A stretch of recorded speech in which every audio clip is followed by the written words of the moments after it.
Todd here with Days Outdoor Adventures. We are actually working on canning some deer meat after my successful harvest on Saturday here in Kentucky. Got a nice 8-pointer. If you didn't see the video, you should be able to get a link up here in the cards above.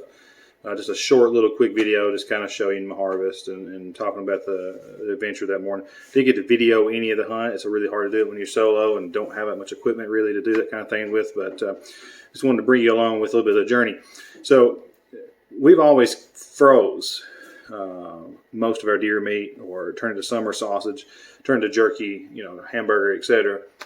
But the last year or so here, we've been really getting into the canning of it, because it's so much more versatile, it's so much more durable, it lasts so much longer. And when you're able to can it, you can get a whole lot of meat in one jar.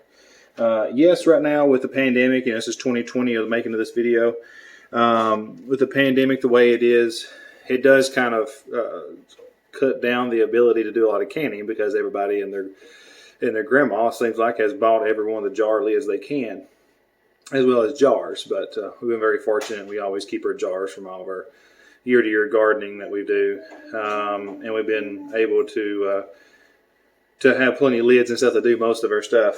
So what I want to do real quickly is just kind of show you my setup for the pressure canning, and kind of just go over some of the instructions and show you the aftermath, what it looks like afterwards, in the final product, and how that you can use that in a lot of different dishes. All right, so here is the canner. This is a 7-quart canner, set up with all 7 jars. In the jars, I have taken and absolutely crammed full the jar itself up to the ring here with chunk sizes of meat. On top of that, I placed 1 teaspoon of non-iodized salt, not canning salt, just regular non-iodized salt, and then about 1/4 to 1/2 teaspoon of black pepper, and about 1/4 teaspoon to 1/2 teaspoon of garlic powder. You can do anything you want. I also have probably about that same amount of onion powder in there as well. You can put whatever seasons you want. You can put whole chunks of onions, whole chunks of peppers. I don't take the time to do it. It takes forever to get all this cut up, so I don't take the time to do it myself with the onions and peppers. So what we're going to be doing now is the jars are in here. I have water up to about the 1/4 to 1/2 way up on the jars. Put the water in after you put the jars in, because you're always going to have the water level go up. This is a type of rubberized gasket pressure canning lid.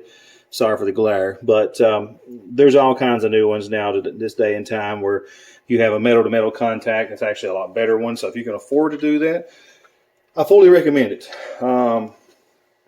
It will make things a whole lot easier as far as down the road with wear and tear, and not have to worry about replacing gaskets. But this is a Miro pressure canner. It's actually my mom's.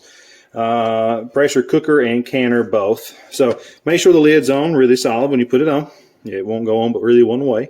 So just make sure you got all the little lips underneath here. There's little hinges that hangs over. Make sure you get those on. Twist fully to lock it in, like so. Now it's good and locked into place. Then we're going to turn this baby on. We have a glass top stove, guys. There's nothing wrong with that at all. You will be just fine with a glass top stove. We do everything with it. This model here comes with a jingle device. I don't know what you want to call it technically. It lets you get to a certain amount of pressure on your pressure canner before it starts to let pressure off. You want to get a certain amount of pressure inside your canner in order to properly can your meat. No different if it's a vegetable or whatever. Anywhere between 10 and 15 is fine. It's according to your device. The biggest thing is don't walk off and leave these things. Try to be aware of them. Be around them so you can monitor what's going on. You want this to be preferably, a handful of jiggles every minute. You don't necessarily want it constantly jiggling, which is hard to do sometimes with this canner because of the rubber gasket doesn't always seal great. It does let it leak a little bit, and you have to kind of come over and smack it a little bit and kind of jiggle it around to get it to finally seal good. But we're going to try probably the last few cans I done on 10. I think I may try 15 just to see if there's any difference or not today. And then I'll let you know, obviously, at the end of the conclusion. But in the beginning, you can actually leave your lid off until it starts boiling a little bit. Then put your lid on. Wait for the steam to start off-gassing here. That's how you get the air out of the system. You want it to be all steam and pressure inside. So you want to actually see steam come out of here for a few minutes. Okay, you can. I'll try to put in the description below an actual detailed what you should do, what you should follow, step by step instruction guide. But at the end of the day, the go here is at the top here, that you'll be able to off gas for so long that there's no longer any air left, so to say. It's pretty much steam and pressure. Then you'll put the jiggler on, the little pressure gauge itself, and once it starts jiggling properly, which won't take long if you do the off-gassing cycle the way you're supposed to, you'll let it cook for approximately 90 minutes, so an hour and a half. That will allow you to get good, thoroughly sealed jars that have really tender meat.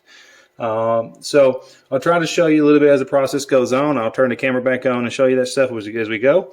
And so just stay tuned for more. And like I said, check out the description for more of the written out instructions as well. But please feel free to watch the video. It helps us out a lot too. All right, so we are finally to the point it's off gassing. So this is the few little things I have a problem with these Miro pressure canners. The water likes to leak a little bit. I don't care how much, if you put oil or wet the seal or whatever, it doesn't matter. It still leaks some. Doesn't affect anything. There are little latches under one of these sides. There has to be enough pressure form in there that it will actually shut the latch on it, so it locks the lid so you can't not open it. It's a safety mechanism as far as so you don't blow yourself up when you're trying to take the lid off too soon. Air is completely coming out. I can feel it blowing out here now. So we're in that off-gassing phase. Here just in a few more minutes I'm going to throw that little jingler on. And a matter of fact, we'll go ahead and put it now.